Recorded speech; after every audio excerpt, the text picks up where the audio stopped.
Karakter ID Youth of Indonesia. Youth of Indonesia by BNPT RI.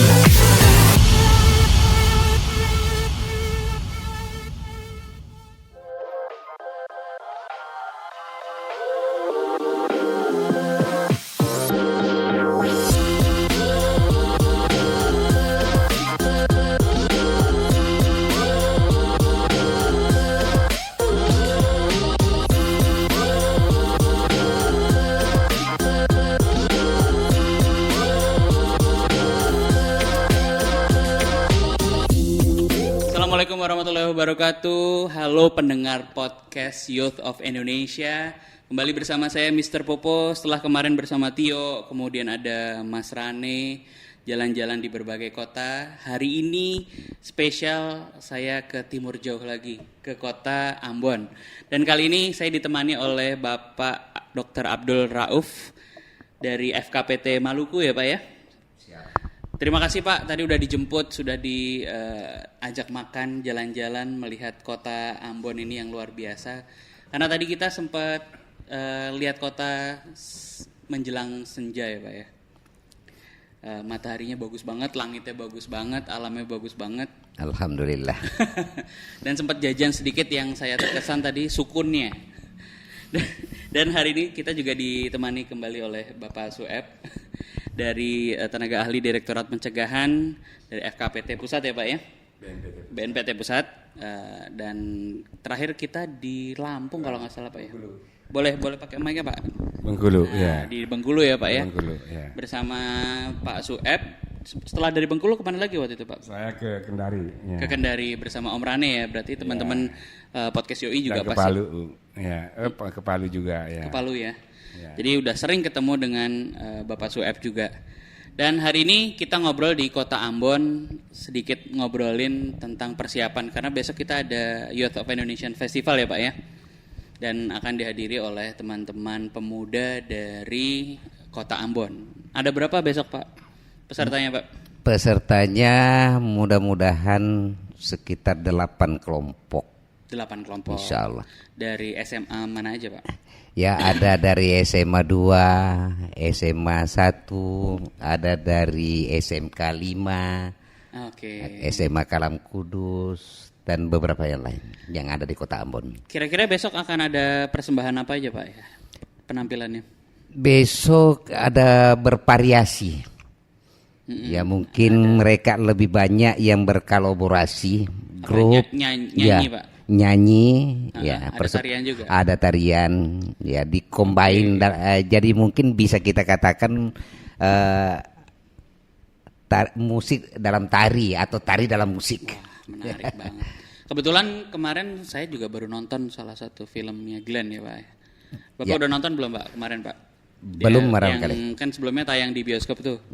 Kemarin tayang di Netflix. Nah kebetulan saya malah jadi karena ya kebetulan kita di Ambon hari ini saya jadi keinget film itu Pak.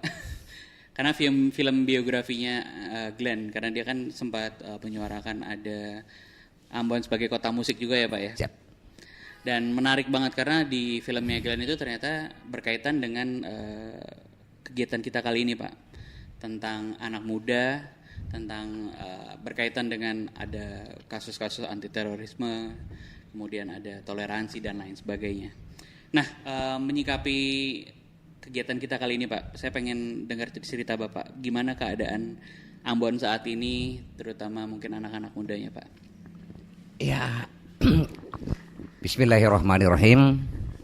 Kalau bicara tentang pemuda pada hakikatnya hampir sama mungkin pemuda-pemuda yang ada di daerah lain. Mungkin cuma ceritanya yang berbeda. Ya, jadi bagaimana kultur yang ada di bagian tengah, di bagian barat, tentu juga di wilayah kita di bagian timur ini punya karakteristik yang khas begitu. Ya, sehingga inilah yang memperkaya kebudayaan kita di Indonesia. Sehingga kita tidak bisa menafikan antara satu budaya dengan budaya yang lain yang ada di Indonesia. Nah, dan ini harus kita bersyukur karena begitu Indonesia luasnya dengan beragam budaya yang ada di dalamnya. Itu Pak. Kalau mendengarkan kita juga udah dengar sejarah panjang, ada beberapa kasus di Ambon ya Pak ya. Kan sejak mungkin yang ramainya itu tahun 99 ya Pak ya. Sampai ya beberapa waktu cukup panjang. Kalau sekarang kondisinya aman-aman aja kan ya Pak ya. Terutama anak-anak mudanya nih terkait dengan adanya isu toleransi gitu ya Pak. Ya. Baik. Ya waktu kejadian tahun 99 memang orang hampir sebagian besar pengamat mengatakan ini masalah ini agak lama baru terselesaikan. Ya, itu prediksi hampir semua baik yang dari Jakarta maupun yang di lokal. Karena dia bercermin beberapa kasus sebelumnya, tetapi kenyataannya nggak demikian. Lebih cepat dari apa yang diperkirakan. Oke. Ya, nah sehingga pada waktu itu setelah selesai itu menyusul kemudian ada pemilihan kepala daerah. Tahun berapa itu Pak? Tahun 2000 kalau nggak salah ya. Ya. Dan itu diperkirakan ini akan panas. Ternyata tidak. Ternyata yang paling kondusif di Indonesia justru Maluku, Pak. Oh, gitu. Itu. Jadi luar biasanya di situ karena memang kita di sini ya adat kita yang mendukung untuk itu. Ya, jadi hampir di seluruh pulau-pulau ini termasuk umpamanya ada istilah Lei Timur, Lei Hitu dan beberapa pulau itu memiliki budaya yang tersendiri begitu dan ini mampu merekatkan masyarakat. Ya, dan tidak lupa karena di setiap pulau itu ada ya katakanlah mungkin saya katakan quote and quote itu adalah imigran lokal. Tetapi ini sudah berbaur dengan masyarakat setempat. Sehingga budaya mikro dari imigran yang tadi ini bisa tertutupi oleh budaya makro dari masyarakat yang ada di tempat yang dia bertempat tinggal seperti itu. Baik. Kalau Pak Sueb gimana Pak menyikapi, kan kalau dilihat memang sejarah panjangnya ya dari beberapa waktu yang lalu kan memang isunya lebih ke agama ya. Dan kalau tadi saya ngobrol sedikit, mungkin komposisi masyarakat anak muda sekarang juga sebenarnya 50-50 ya Pak ya. Dan kegiatan, saya pengen tahu, misalnya dari BNPT Pusat sejak dulu ya, sejak tahun-tahun itu sampai sekarang, itu terkait dengan program-program untuk pemuda terutama di Maluku ada spesial ini nggak sih, treatment Pak istilahnya Pak? Terima kasih Mas Popo ya. Ini kita yang kedua kalinya ya berjumpa. Pertama saya senang sekali bisa berada di Ambon ini ya. Saya pertama kali datang ke sini. Sama Pak, saya juga pertama kali Pak. Terima kasih Pak. Saya senang melihat kotanya ya, cantik ya. Cantik banget. Ada gunung-gunung, ada pantai dan hijau ya, itu sangat-sangat menarik ya. Artinya ada kesan tersendiri datang ke Maluku. Tentu kita berharap Maluku ke depan Ambon ke depan lebih maju lagi sehingga bisa mirip dengan kota-kota yang ada di belahan dunia Eropa, Pak. Ya. Amin ya rabbal alamin. Sudah lebih baik malah menurut saya, Pak. Ya, karena postur alamnya cukup mendukung untuk menjadi sebuah kota yang cantik sebagaimana kota-kota indah di Eropa ya. Betul sekali. Bicara masalah Ambon ya, kasus Ambon tahun 1999 ya. Saya kebetulan masih di luar negeri waktu itu, Pak. Ya, saya masih ada di luar negeri, masih domisili di luar negeri. Tetapi saya mengikuti di TV-TV ya. Waktu itu kan yang paling dominan itu CNN. Yang paling dominan menyiarkan kan ya. Beritanya sampai internasional sekali. Oh iya, itu nasional banget tuh dan Al Jazeera internasional pada saat itu. Jadi kita hanya mengikuti di TV-TV dan tentu kami di luar sangat prihatin sekali dengan peristiwa itu. Dan menjadi salah satu agenda kita di Kedutaan Besar Republik Indonesia waktu itu adalah bagaimana supaya tetap menjaga citra baik Indonesia sebagai negara yang toleran. Betul. Bahwa konflik yang ada itu adalah hanya konflik komunal yang sifatnya cuma sementara. Betul. Nah, karena memang banyak disorot oleh dunia waktu itu tentang peristiwa yang ada di Indonesia, termasuk kasus Ambon dan juga Sampit ya waktu itu, ya Poso dan lain-lain sebagainya yang hampir bersamaan, sehingga kita banyak dikecam di masyarakat internasional dan juga dianggap tidak becus di dalam mengurus negara waktu itu kan, dan Tetapi kita sebagai warga negara Indonesia dan masyarakat Indonesia yang ada di luar negeri, tetap kita senantiasa berupaya untuk menunjukkan bahwa Indonesia itu mampu menyelesaikan semua persoalan yang dihadapi. Dan alhamdulillah seperti itu, ya. Artinya semua masalah yang dihadapi waktu itu bisa terselesaikan dengan baik, kan? Ya, dan sampai sekarang tidak ada lagi masalah, kan ya. Terkait masalah BNPT, ya, memang kasus itu menimbulkan sebuah dampak yang, karena begini, dulu itu tidak semua yang datang ke sini itu tidak semua yang bertiga di sini itu orang sini. Ada orang luar yang datang ke sini. Jadi malah pendatang juga ya, malah pendatang gitu kan ya, datang dari luar dengan alasan solidaritas agama. Kan nah itu banyak, dan itu banyak yang datang dari luar yang menambah masalah itu semakin rumit. Panas. Ya, semakin panas. Dan alhamdulillah orang-orang ini berapa tahun yang lalu, mungkin sekitar 4-5 tahun yang lalu, orang-orang yang pernah terlibat di dalam konflik ini kita berikan pelatihan, pelatihan yang diselenggarakan oleh BNPT, karena mereka itu umumnya mereka tidak tahu masalah, kan tidak tahu masalah hanya karena dipengaruhi oleh teman-temannya, diajak ke sini, datang ke sini, akhirnya datanglah ke sini, akhirnya ditangkap polisi sebagai orang-orang ekstrim. Dan yang banyak provokasi waktu itu adalah memang kelompok-kelompok yang agak ekstrim lah waktu itu, kan. Dan alhamdulillah semua selesai dan banyak yang dibina oleh BNPT beberapa tahun yang lalu. Dan saya dengan yakin bahwa semua itu sekarang sudah pada kembali ke masyarakat dan sudah normal semua, ya. Kalau dari FKPT Maluku sendiri, Pak, untuk anak-anak mudanya, ada program apa sih biasanya yang diselenggarakan khusus untuk mereka ini, anak-anak muda? Ada nggak kegiatan yang memang ditujukan untuk pemuda selain besok ya, selain festival ini yang akan kita selenggarakan? Jadi memang kita di Maluku ini tugas pokok kita yang ditetapkan oleh BNPT pusat itu hanya meliputi 5 kegiatan. Ya. Tetapi di masyarakat kami dikenal sebagai orang BNPT, sehingga itu banyak mengundang kami untuk memberi materi, ya, baik di kantor-kantor maupun di masjid-masjid maupun di tengah-tengah para pemuda.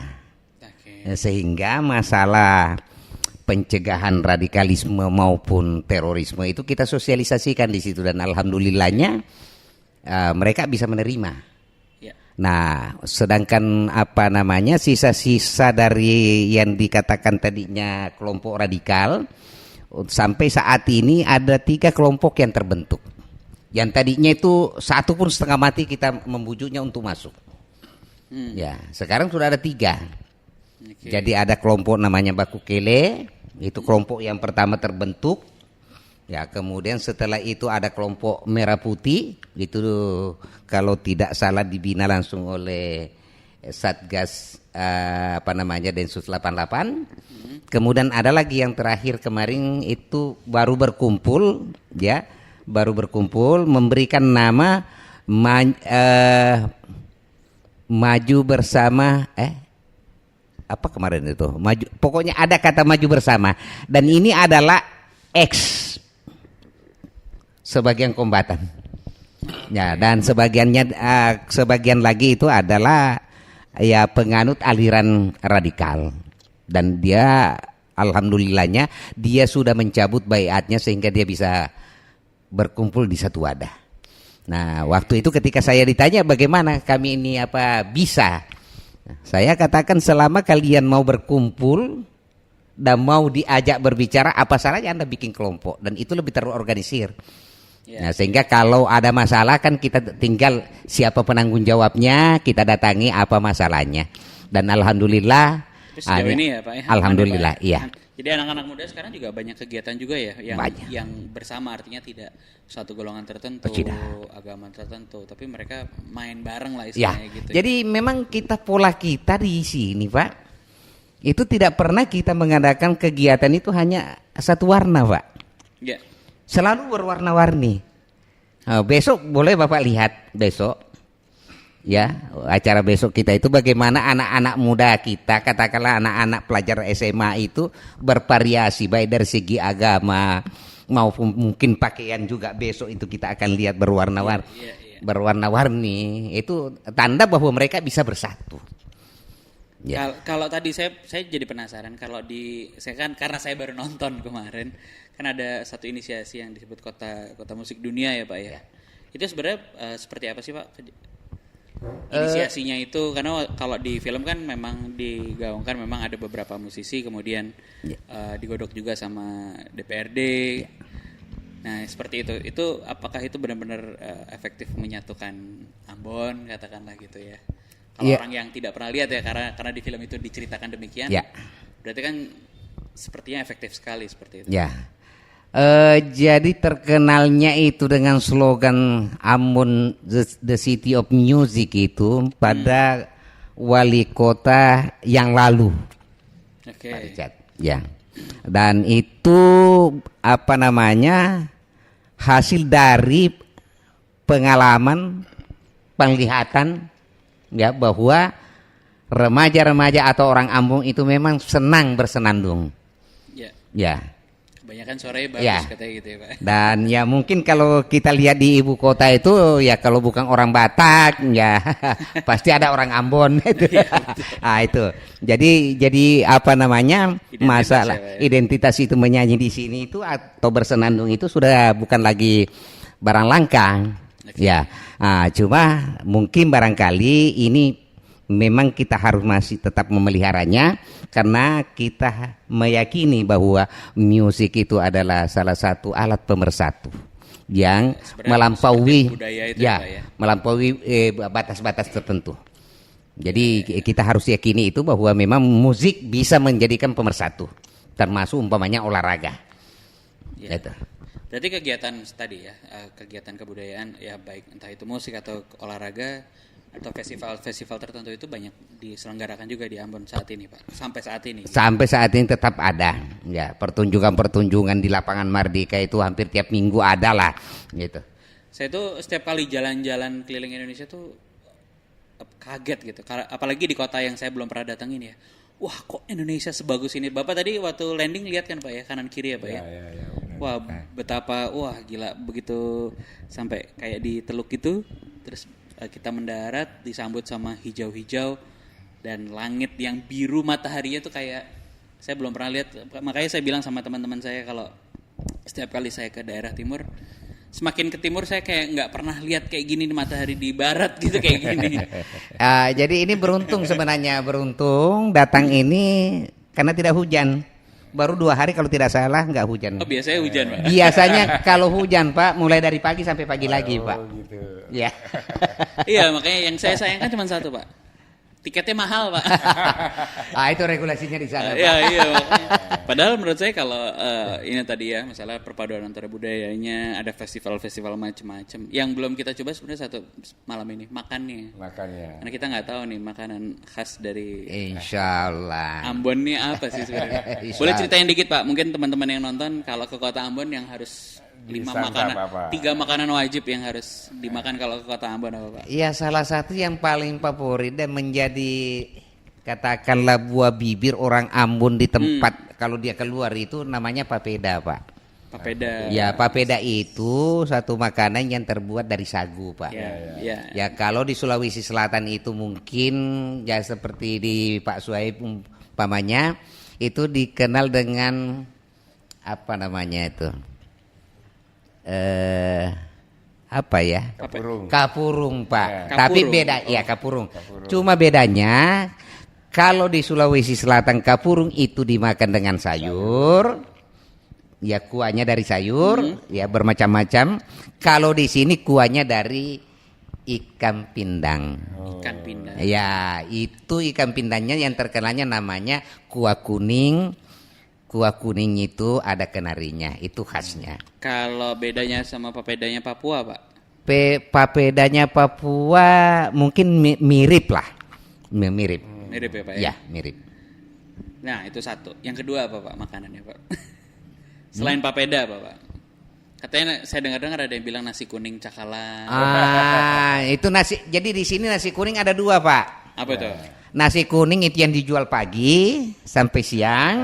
Kemudian ada nasi kuning yang khusus dijual pada malam hari. Namanya nasi kuning begadang. Nasi kuning begadang. Iya. Bedanya Rasanya apa? beda. Ya. Khasnya sama tapi cuman. Mungkin ada bedanya bagi penggemarnya. Oke. Ya, karena memang ada juga emang khususkan untuk Lebih enak yang malam apa yang pagi, Pak? Ada yang inginnya malam. Malam. Ada juga yang maunya pagi. Oke. Jadi tergantung selera. Mantap. Berarti kita masih ada 2 pagi, satu malam. Ya. Berarti kan malam ini kita makan papeda. Besok kita makan nasi kuning, Pak. Malamnya mungkin nasi kuning satu lagi. Kalau yang ada lagi satu, Pak. lagi apa, Pak? Ada lagi satu. Namanya nasi apa namanya di Batu Merah? Nasi kelapa. Nasi kelapa. Itu hampir serundeng, Pak, bukan? Bukan. Bukan nasi serundeng. Itu hampir sama dengan nasi uduk ya. Ya. Nasi uduk itu dia Pakai santan, Pak. Pakai santan, tapi di sini biasanya ada campurannya dengan ikan teri dengan ikan bakar. Ya. Waduh. Nasi Itu liwet lah. pagi Ya. atau malam, Pak? Biasanya malam. Oke, berarti besok malam harus itu juga. Dapat tuh 3-3-nya. Mudah-mudahan ada waktu insya Allah. Iya, insya Allah, Pak. Amin. Insya Allah. Jadi teman-teman pendengar podcast Youth of Indonesia, setelah kita ngobrol kali ini, besok saya akan masih ngobrol sama juri di Festival Youth of Indonesia bersama Mas Bre. Dan besok kita akan menyaksikan di mana besok, Pak? Kita akan Di Aula SMA 2 Aula SMA 2 Ambon. Dan buat teman-teman jangan kemana-mana, karena setelah yang satu ini kita langsung menuju ke SMA 2 dan kita akan menyaksikan tadi ada 8 kelompok dari macam-macam SMA ya, Pak ya. Siap. Berbagai macam latar belakang. Nggak sabar buat kita. Kalau saya sih karena tadi dibilang Ambon adalah kota musik dunia, mereka mau menampilkan musik itu ya pastinya bagus-bagus lah ya, Pak ya. Ya. Jadi kita akan datang ke sana bersama Pak Soeb juga, bersama Siap, Bapak juga. ya. Kita semua akan ke sana. Insya Kita Allah. akan liput semuanya. Jadi jangan kemana-mana. Assalamualaikum warahmatullahi wabarakatuh. Waalaikumsalam.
Pemenang pertama SMK Negeri 1. Jadi coba juara 1, 2, 3 boleh berdiri.